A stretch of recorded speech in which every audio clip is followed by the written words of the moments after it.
ইংরেজিতে যদি আমরা কাউকে সম্বোধন করতে চাই, ধরে নিলাম তিনি একজন বিবাহিত পুরুষ অথবা বিবাহিত নারী অথবা অবিবাহিত নারী অথবা বালক বালিকা, তাহলে আমরা তাকে কিভাবে সম্বোধন করব ইংরেজিতে? এটিকে ইংরেজিতে বলা হয় অনারিফিক্স অথবা টাইটেল অফ অ্যাড্রেস অথবা টাইটেলস অফ কার্টেসি। যদি তিনি অ্যাডাল্ট পার্সন হন অথবা পুরুষ হন তাহলে আমরা বলবো মিস্টার। যদি তিনি ম্যারিড উইমেন হন তাহলে আমরা বলবো মিসিস। এটি স্পেলিং MISTRESS, প্রনাউন্সিয়েশন মিসিস। যদি আনম্যারিড উইমেন অথবা গার্ল হয় তাহলে আমরা বলবো মিস। যদি তার ম্যারিটাল স্ট্যাটাস আননোন, অজানা থাকে, ম্যারিটাল স্ট্যাটাস আমরা না জানি, তাহলে আমরা বলবো miss.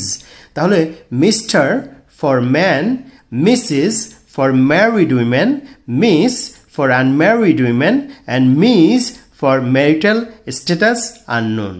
Thank you very much.